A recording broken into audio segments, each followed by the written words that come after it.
जय हिंद दोस्तों, कैसे हो आप लोग। मैं उम्मीद करता हूँ सब ठीक ठाक होंगे। आज हम देखने वाले हैं अंकित सर की वीडियो, जो अनअकैडमी पे पढ़ाते हैं। और उनका एक चैनल है, पर्सनल चैनल है अंकित इंस्पिरेशन इंडिया का।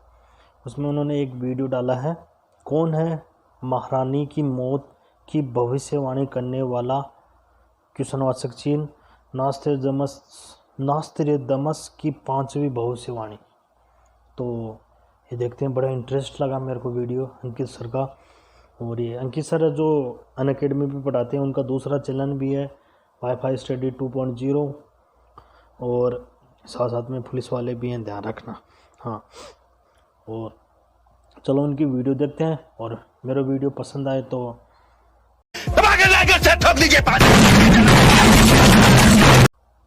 और वीडियो शुरू करते हैं। क्या क्या बताया है।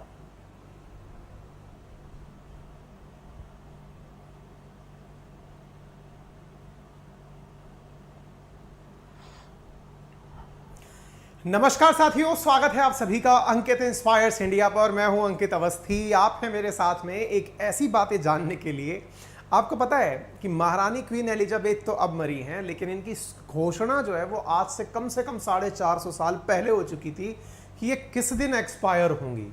ये जानकारी आपको सुनकर के बड़ा अचरज होगा कि वो आदमी जिसने ये घोषणा की थी कि क्वीन एलिजाबेथ 94 ईयर की होकर मरेंगी, उसी आदमी ने ये भी कहा था कि उनके बेटे जो प्रिंस चार्ल्स हैं, ये जैसे ही राजा बनेंगे, उनका विरोध होना शुरू हो जाएगा, उन्हें मजबूरन पद से हटना पड़ेगा, और पद से हटने के बाद में कोई और व्यक्ति, उसका नाम भी अनाउंस है कि वो व्यक्ति राजा बनेगा।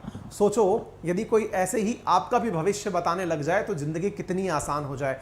आज मैं आपको ऐसे ही एक व्यक्ति जिसका नाम है नास्त्रेडमस, जो कि पैदा हुआ था फ्रांस के अंदर, उसके बारे में आज बहुत सारी रोचक बातें बताने जा रहा हूं, जिसको तमाम जगत में मीडिया हाउसेस के द्वारा कवर किया गया है। ऐसी ऐसी बातें उसके बारे में कही गई हैं, और आजकल फेक मार्केट इतना हाइट पर है कि बहुत सी न्यूज ऐसी हैं जो नास्त्रेदमस के नाम पर बेच दी जाती हैं। जैसे कि कोई भी बात अच्छी सी लिखो और उसके नाम के नीचे महात्मा गांधी लिख दो, तो लगता है कि यह 100% उन्हीं ने कही होगी। कोई कितनी भी बकवास सी शेर व शायरी बनाए और नाम नीचे गुलजार का लिख दे, तो लगता है कि गुलजार साहब इतने वेले थे क्या। लेकिन आज के जमाने में बहुत सारे ऐसे साथी उपस्थित हैं, या फिर ऐसी बहुत सारी बातें हैं जो नास्त्रेदमस की कही हुई मानी जा रही हैं। आपको जानना होगा कि नास्त्रेदमस की पुस्तक में आज से भी 2000 साल बाद तक की घोषणाएं पहले ही की जा चुकी हैं। आपके मन में बहुत सी जिज्ञासाएं होंगी भविष्य को लेकर, आपके मन में बहुत सारे सवाल जवाब होंगे कि ऐसा कौन व्यक्ति था जो भविष्य की कुंडली लिख करके इतने साल पहले चला गया। क्या उसकी कही हुई सारी बातें सही सिद्ध हुई, या उसकी किसी ना किसी बात के ऊपर कभी ना कभी किसी प्रकार का सवाल या निशान खड़ा हुआ। आज के सेशन में मैं उन सब बातों को आपसे शेयर करूंगा। बस छोटी सी गुजारिश है कि आप इस सेशन को जल्दी से सभी साथियों से शेयर कर दीजिए। चैनल पर नए हैं तो अभी सब्सक्राइब कर लीजिए, और अगर इतना भी देख लिया है तो वीडियो को पहले ही लाइक कर दीजिए। गारंटी दे रहा हूं कि वीडियो के अंदर बहुत ही रोचक किस्से आपको पता चलने वाले हैं। चलिए शुरू करते हैं साथियों। ये जो व्यक्ति आपको तस्वीर में दिखाई पड़ रहा है, यह नास्त्रेदमस है। इसकी पूरी कहानी मैं आपको बताऊंगा, लेकिन इसके साथ में ये जो मैडम आपको दिखाई दे रही हैं, ये दिवंगत हो चुकी हैं। यही है क्वीन एलिजाबेथ द्वितीय, जिनके बारे में इस व्यक्ति ने सालों पहले घोषणा कर दी थी। अच्छा, इंटरेस्टिंग फैक्ट में आपको पता है, यह बात जानकर आश्चर्य होगा कि इस व्यक्ति ने अपने मरने की घोषणा भी पहले कर दी थी। यही कारण है कि इस व्यक्ति ने अपने बारे में मरने से पहले वसीयत की, मेरे आने वाली पीढ़ी में मेरा सामान किसके पास रहेगा, 17 जून 1566 में अपनी वसीयत बनाकर तैयार कर दी। 1 जुलाई को इसने अपने एक पादरी को बुलाया और कहा कि मेरे अंतिम संस्कार की तैयारी करो। 2 जुलाई 1566 में निकल लिया। यानी कि इसको अपनी मृत्यु के बारे में भी एक एक बात सटीक पता थी। इसने इतना तक कहा था कि मेरी मृत्यु के 225 साल बाद मेरी कब्र को खोदने के लिए कुछ समाज विरोधी तत्व आएंगे, मेरी कब्र के अंदर से मेरे अवशेष को निकालेंगे, लेकिन वो निकालने के बाद कुछ ही समय के अंदर मर जाएंगे। और वास्तविकता है साथियों कि उसकी यह भविष्यवाणी भी सही सिद्ध हुई, क्योंकि जब 1791 के अंदर उसके मरने के बाद 3 व्यक्तियों ने उसकी कब्र को खोदकर उसके अवशेष निकालने की कोशिश की, और तीनों ही व्यक्ति मृत्यु को प्राप्त हो गए। अब आपके मन में भी इसके बारे में निश्चित जिज्ञासाएं बढ़ गई होंगी कि यार था कौन, जरा डिटेल में बताइए। फिलहाल तो सुर्खियों में इसलिए है क्योंकि निकटवर्ती भविष्य में जो बात होती दिख रही है वो प्रिंस चार्ल्स की ताजपोशी के साथ ही है, और वो ये है कि जो वर्तमान में राजा महाराजा चार्ल्स बन चुके हैं ब्रिटेन के, उनके बारे में नास्ट्राडामस ने कह रखा है कि ये किंग चार्ल्स अपना ताज छोड़ देंगे, उनके बाद इसकी जिम्मेदारी किसी और को मिलेगी। और जबरदस्त बात यह है कि इन्होंने एलिजाबेथ के बारे में भी 400 साल पहले कह दिया था कि वो 94 ईयर ओल्ड होकर के मर जाएंगी। ठीक है, अब चलो साथियों, ये तो हो गई सारी इंटरेस्टिंग बातें, बहुत सारी इंटरेस्टिंग बातें इसके बारे में और बताऊंगा, लेकिन जरा विचार करो कि आज कोई ऐसा हो जो आपके बारे में कोई भविष्यवाणी कर दे। मैं बताऊंगा अभी।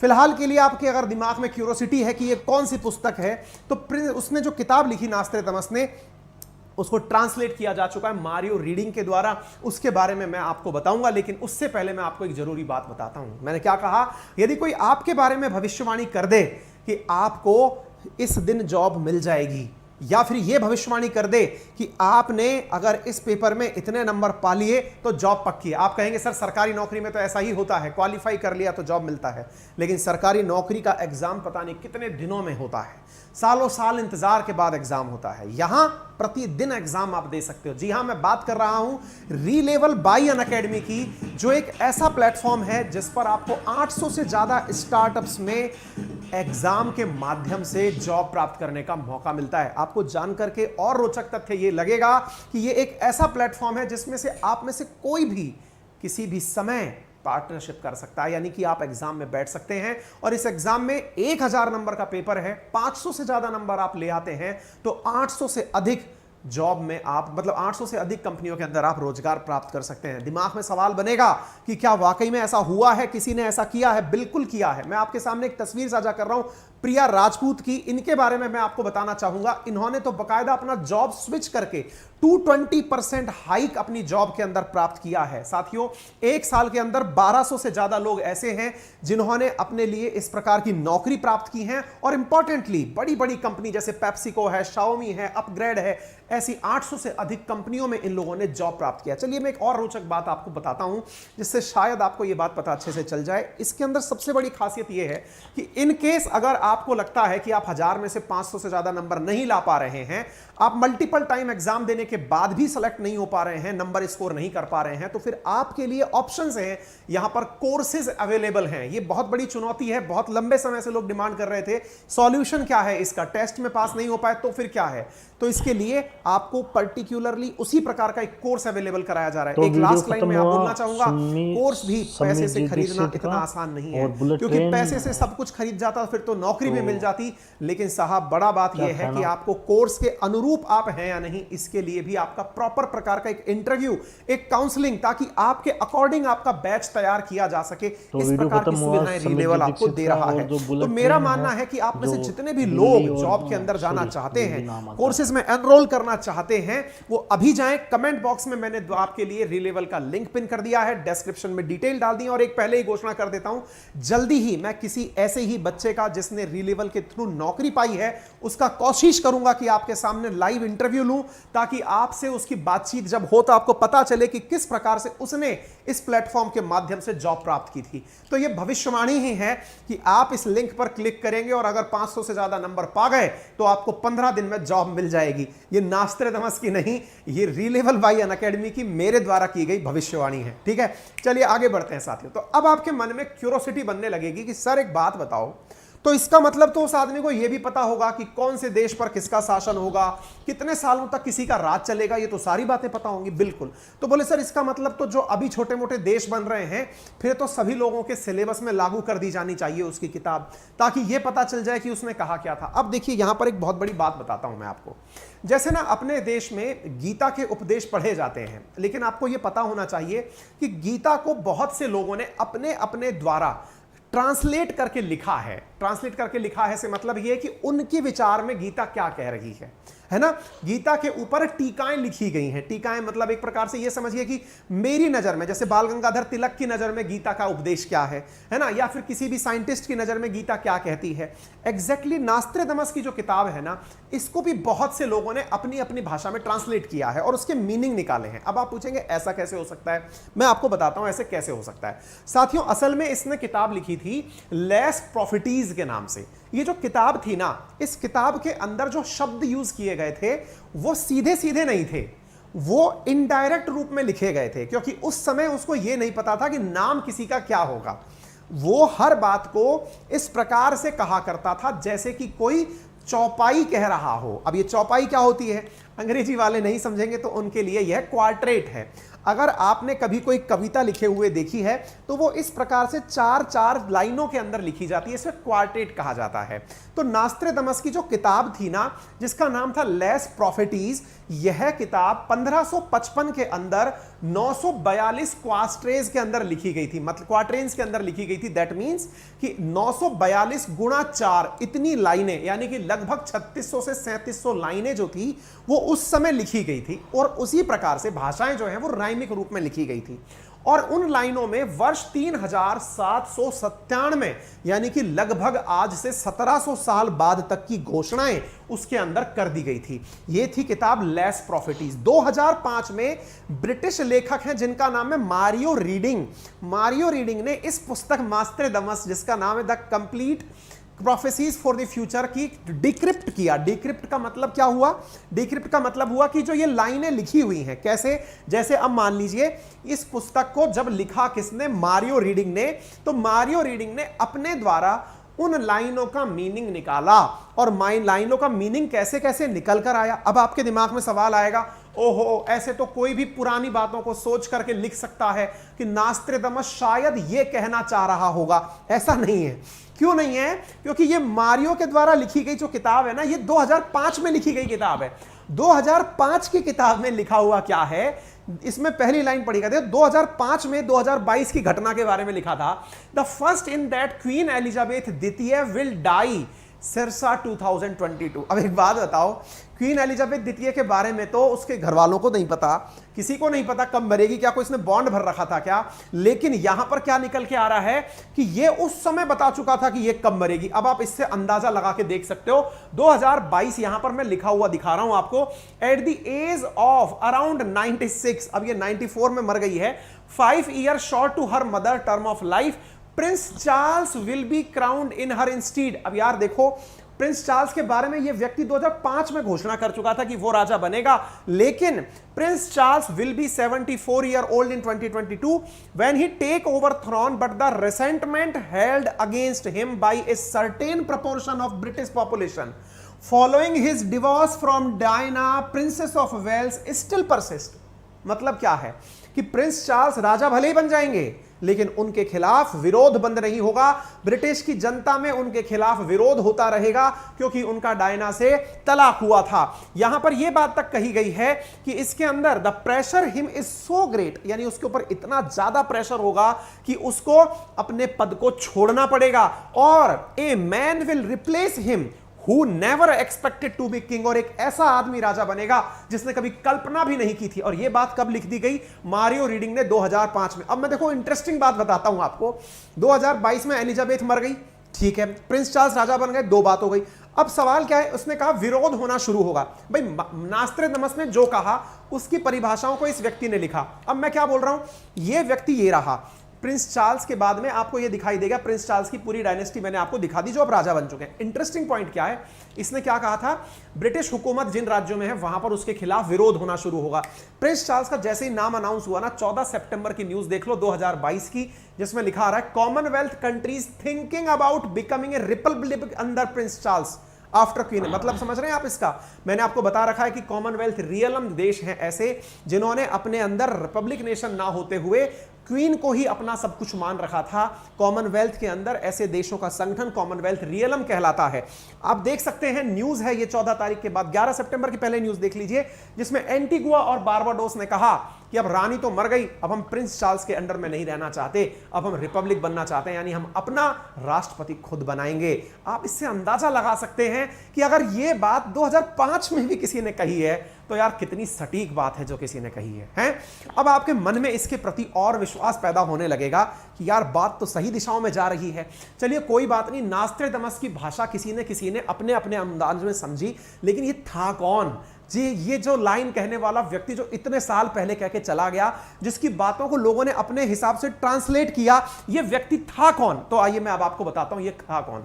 साथियों, फ्रांस के अंदर एक छोटा सा गांव था जिसका नाम था सेंट रेमी। वहां पर 14 दिसंबर 1503 को यह व्यक्ति पैदा हुआ।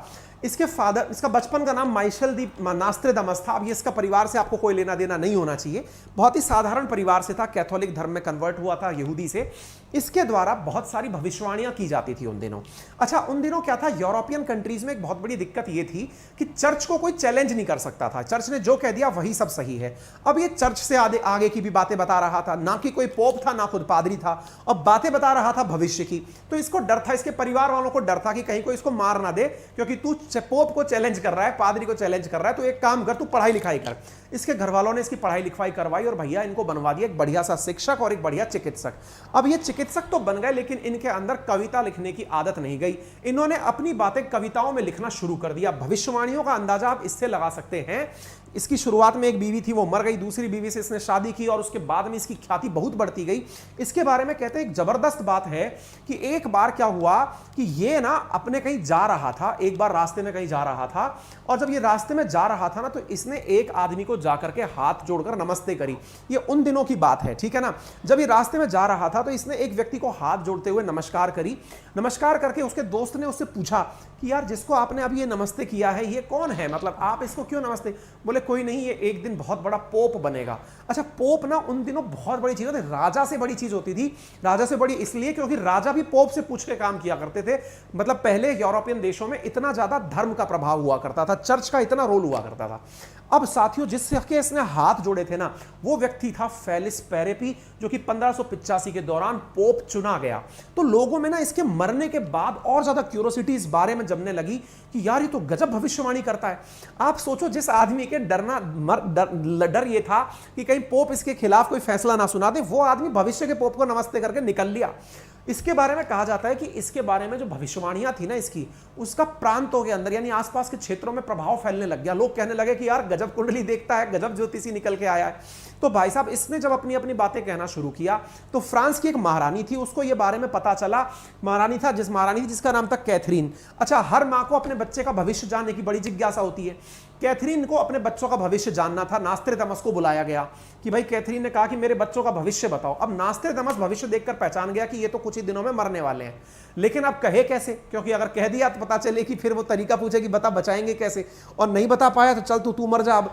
तो ऐसी स्थिति में नास्त्रेदामस ने उन बच्चों के बारे में बताया, लेकिन कविताएं कह करके बताया, और ये कहा अपनी बातों के अंदर कि किस प्रकार से। तो उसने जो है ना कविताओं को या छंदों के माध्यम से, चौपाइयों के माध्यम से अपनी बातों को कहना शुरू किया, और वास्तव में वो बच्चे मर गए। तो लोगों को ना इसके बारे में एक ऐसा विश्वास पैदा हो गया कि अब तो नास्त्रेदामस ने जो बातें कह दी वो तो अचूक होंगी। यही कारण है कि इसकी पुस्तकों को गजब तरीके से पढ़ा गया। मतलब आप इससे अंदाजा लगाओ कि इसकी पुस्तकों की मतलब वैल्यू इतनी ज्यादा हो गई कि हर व्यक्ति इसकी भविष्यवाणियों को ट्रांसलेट करने की, कविताओं में जैसे कोई कह गया कोई बात, अब उसके मीनिंग निकालते रहो कि क्या कहा। तो ऐसे ही इसने 20वीं और 21वीं शताब्दी से, देखो 16वीं शताब्दी का आदमी था ये, 1503 में पैदा हुआ था। अब इसकी बातों को 20वीं और 21वीं शताब्दी के अंदर फिर से दोहराया गया, पढ़ा गया। इसने देखा कि भाई साहब इसने तो बहुत तगड़ी तगड़ी बातें करी है। जैसे इसकी बातों के अंदर हिटलर के बारे में जिक्र था कि एक ऐसा आदमी आएगा। इसकी बातों में जॉन एफ कैनेडी की अकाल मृत्यु, अमेरिकी राष्ट्रपति की अकाल मृत्यु के बारे में बात की गई थी। इसके साथ साथ मतलब ये सारी बातें इसकी भविष्यवाणियों में थी। साथियों, सबसे इंपॉर्टेंट बात यह है कि इसकी बातों में नेपोलियन बोनापार्ट के बारे में भी बात थी। तो इसने ये तक पहली बार कह दिया था कि चंद्रमा पर इंसान कदम कब रखेगा। इसने दूसरे विश्व युद्ध के बाद अमेरिका द्वारा जापान पर बम फेंका जाएगा, इसके बारे में, प्रथम विश्व युद्ध की डेट, सेकंड विश्व युद्ध के अंदर परमाणु बम का फेंका जाना, इसने अपनी चौपाइयों में, अपनी पंक्तियों में कह दिया था। मतलब यह है कि इसकी भविष्यवाणियां इस प्रकार से होने लगी कि लोग ट्रांसलेट करके जब घटना घट गई उसके बाद फिर पढ़ते कि यार उसने लिखा तो था कि कुछ ऐसा होगा, चलो पुरानी डेट तलाशते हैं क्या लिखा था। आपको मालूम है मैंने क्या कहा, 3797, अभी आप 2022 में चल रहे हैं, ठीक है, लगभग 1700 साल बाद क्या होगा उसकी भविष्यवाणी कर रखी है। आपको जानकर आश्चर्य होगा, 9/11 की जो घटना है ना, उसके बारे में भी इसने अपनी पुस्तक में लिखा हुआ था। उसको नहीं पता था उस समय कि अमेरिका कितना पावरफुल हो जाएगा। उसने ये लिखा कि सेंटर ऑफ अर्थ यानी धरती के केंद्र में एक ज्वालामुखी फटेगा, इसके साथ ही एक नए अरस्तु का उदय होगा। 1999 के 7वें माह में आतंक का एक नया महाराज होगा। यानी कि इसने भाई साहब अरस्तु के बारे में तो कहा ही कहा, 1999 में ओसामा बिन लादेन के बारे में भी इसने अनाउंस कर दिया। सेंटर ऑफ अर्थ का अंदाजा वर्ल्ड ट्रेड सेंटर से लगाते हैं और अरस्तु की तरह मतलब ओसामा बिन लादेन जो है ना वो निकल करके यहां पे आया। मतलब आप समझ कर देखिए कि इस व्यक्ति ने अगेन अपनी बातों में इस तरह की बातें कही कि भाई इस तरह का भविष्य में कुछ होने वाला है। इंडिया के कंटेक्स्ट में अगर बात करें तो ये उस समय इंडिया के कंटेक्स्ट में भी बातें लिख गया। कहते हैं कि प्रधानमंत्री इंदिरा गांधी और उनकी हत्या का सत्यापन ये बहुत पहले दे गया था। इंदिरा गांधी से जुड़ी भविष्यवाणियों में इसने कहा था कि ये एक बार सत्ता से हटाई जाएंगी, सत्ता पर वापस लौटेंगी, लेकिन 70 वर्ष की आयु में इनके विरोधी षड्यंत्र रचकर इनकी हत्या कर देंगे। राजीव गांधी जी के बारे में भी इसने अपनी पुस्तक में लिखा था और कहा था कि एक वायु चालक, क्योंकि राजीव गांधी जी पायलट थे, राजीव गांधी जी के बारे में लिखा वायु चालक अपना काम छोड़कर सत्ता में आएगा, प्रसिद्धि पाएगा, लेकिन उसकी हत्या का कारण एक महिला बनेगी। आपको मालूम होना चाहिए राजीव गांधी जी के गले के अंदर एक महिला ने ही आत्मघाती बम पहनाया था। कहने का मतलब समझकर देखिए आप कि ये सारी बातें उसने उस समय कह दी। आपके दिमाग में फिर प्रश्न बनने लगेंगे, अब जल्दी से बताओ इंडिया के बारे में क्या कहा और हमारे मोदी जी का कहीं जिक्र है कि नहीं। थोड़ा ठंड रखिए, बता रहे हैं। और हम ये भी बताएंगे कि मार्केट में इनके नाम से कितना फैकोलॉजी बिकता है और क्या सच है क्या गलत है, ये सब अपने अपने इंटरप्रिटेशन हैं, है ना। किसी ने कोई बात बोल दिया, उसका मीनिंग आप क्या निकालते हैं ये आपके ऊपर है, ठीक है। अच्छा, भारत की 1857 की क्रांति के बारे में इसने लिखा था कि नागरिक स्वयं अपने हथियार अपने हाथ में उठा लेंगे। सुभाष चंद्र बोस जी के बारे में लिख करके गया था अपनी कविताओं के अंदर कि एक व्यक्ति एक देश से दूसरे देश पनडुब्बियों में छुपकर जाएगा, उसकी सहायता अलग भाषा के लोग करेंगे। आपको मालूम होना चाहिए रशिया समेत मतलब सुभाष चंद्र बोस जापान समेत दुनिया भर के देशों के संपर्क में रहे थे और भयंकर युद्ध के दौरान हजारों लोग मौत के घाट उतार दिए जाएंगे, यानी कि वर्ल्ड वॉर 1 के बारे में जिक्र कर करके गया था। आप इससे अंदाजा लगाइए, नालंदा तक्षशिला आदि विद्यालयों के बारे में इसने उस समय प्रेडिक्शन दे दिया था कि क्या होगा। इंपॉर्टेंटली इसने और जो बातें कही कि 21वीं सदी के दौरान पूरा विश्व हिंदू धर्म की उन्नति करेगा, हिंदू धर्म की मान्यता बहुत अधिक बढ़ जाएगी। आप इससे अंदाजा लगाकर देखिए कि जब मुगल गए, मुगल के बाद ब्रिटिशर्स आए और उसके बाद भारत जो है वो हिंदू बहुल राष्ट्र बन गया। आज जिस प्रकार की एक्सेप्टेंस है, क्योंकि जिस भी देश जिस भी धर्म के साथ जितनी ज्यादा लिबरल स्थिति होती है, लिबरल का मतलब होता है कि आपको मानने के ऊपर कोई पाबंदी नहीं है, मानो मानो मत मानो, उस धर्म को अपने आप फ्लरिश होने का मौका मिलता है। एग्जैक्टली ये बात जो है ना 21वीं सदी के अंदर कह के चला गया था।